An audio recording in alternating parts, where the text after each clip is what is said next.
Praise the Lord everyone. How are you all? Hope you all are doing good. Welcome back to another video. ఈ winter సీజన్లో ఒక మంచి atmosphere ఉంటుంది. Morning లేవగానే ప్లెజెంట్గా ఉంటుంది and at the same time ఒక కాజీ ఫీలింగ్ వస్తుంది, ఒకలాంటి బద్ధకం కూడా వస్తుంది. అండ్ నా డే ఒక్కొక్కసారి ఇలా క్లీనింగ్తో స్టార్ట్ అవుతుంది, లేకపోతే స్కూల్ ఉంటే కనుక కిచెన్లో నుంచి స్టార్ట్ అవుతుంది. బ్రేక్ఫాస్ట్ అవన్నీ చేసిన తర్వాత క్లీనింగ్ చేసుకుంటాను. సో ఆ రోజు జెస్సీకి స్కూల్ లేదనమాట, సో తనకి హాలిడే. సో నేను కొంచెం లేట్గా లేచాము ఆ రోజు.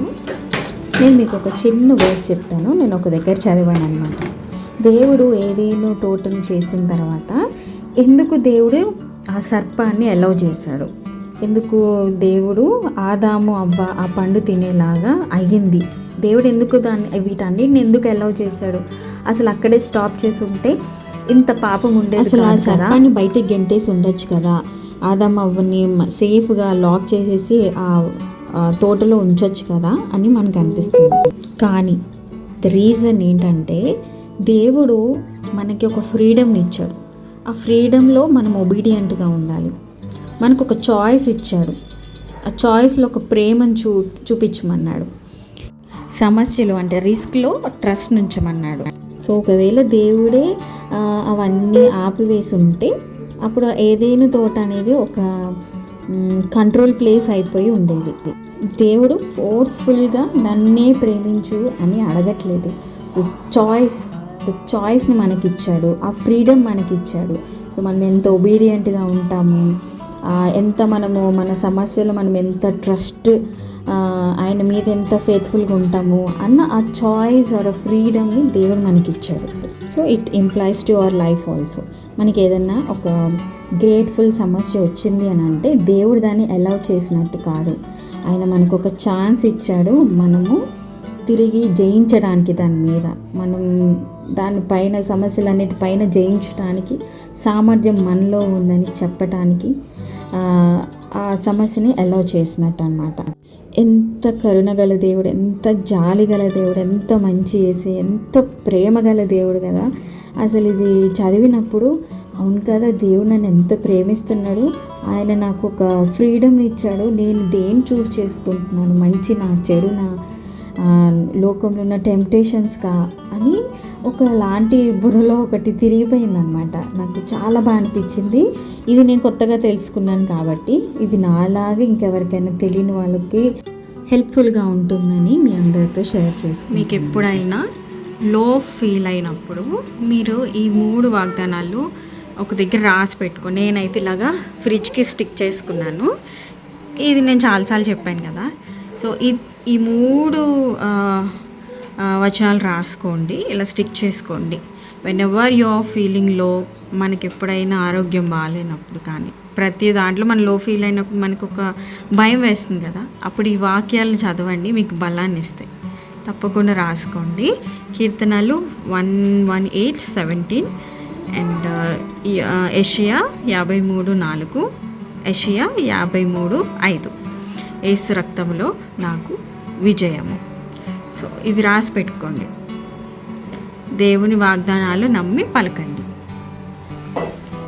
ఆఫ్టర్నూన్ అలా కాసేపు బైబిల్లో ఒక అధ్యాయం చదువుకున్నాను.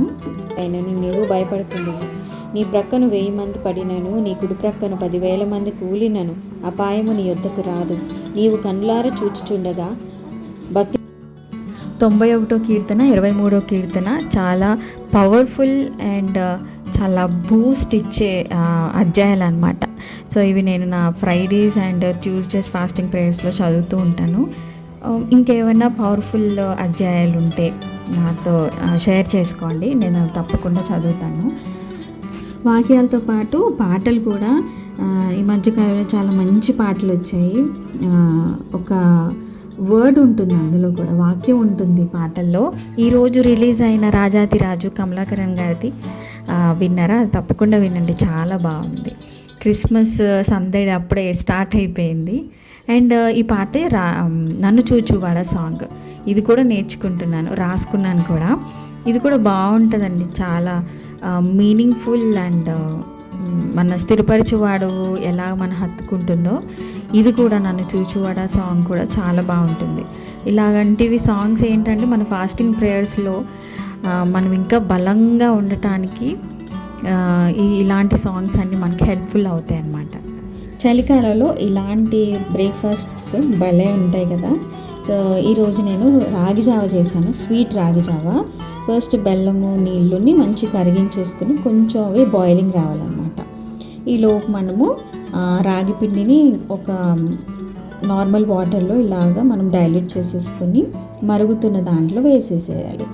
అండ్ దీంతోపాటు కొన్ని నట్స్, బాదము, పంకిన్ సీడ్స్ అండ్ కాజు ఇవన్నీ కొంచెం లైట్గా దంచేసుకొని అందులో వేసేసుకోవాలి. ఒక బాయిలింగ్ వచ్చిన తర్వాత, ఒక 2 బాయిల్స్ వచ్చిన తర్వాత ఆపేసుకొని సర్వ్ చేసుకుంటే ఎంత బాగుంటుందో. ఈ చలికాలంలో చాలా బాగుంటుందంటే ఒకసారి ట్రై చేయండి. రాగి పిండి చాలా మంచిది. సో అది మార్నింగ్ బ్రేక్ఫాస్ట్లో ఏదో రూపంలో చపాతీయో, రాగి జావో, లేకపోతే స్వీట్ లాగా చేయటము, ఇంకేదోలాగా పిల్లలకి ఇంట్రొడ్యూస్ చేయండి. పెద్దవాళ్ళకు కూడా, ఇంకొంచెం వయసు పెద్ద ఉన్న వాళ్ళకు కూడా చాలా మంచిది రాగి పిండి. నేను ఈరోజు చేసిన ఈ స్వీట్ రాగి జావ చాలా చాలా బాగుంది. నట్స్ వేసాను కదా, సో మంచిగా తింటుంటే చాలా బాగుంది. చలికాలంలో చాలా బాగుంటుంది. ఈరోజు హాలిడే కదా, సో అందరం ఇలాగా హెయిర్ ప్యాక్లు వేసేసుకున్నాం అనమాట. అండ్ తర్వాత ఈవినింగ్ ఒక చిన్న చేసిన ఆమ్లా బ్రష్ అంటారు దీన్ని, ఉసిరికాయలతోని. సో ఇది నార్త్లో ఎక్కువ చేసుకుంటారు. సో ట్రై చేశాను, చాలా బాగుంది ఇది కూడా. సో అలా ఈరోజు నా డే అలా గడిచింది. హోప్ మీ అందరికీ వీడియో నచ్చింది అనుకుంటున్నాను. మళ్ళీ ఇంకొక వీడియోలో మిమ్మల్ని అందరిని కలుస్తాను. See you all in next video. Bye bye. Praise God. Amen.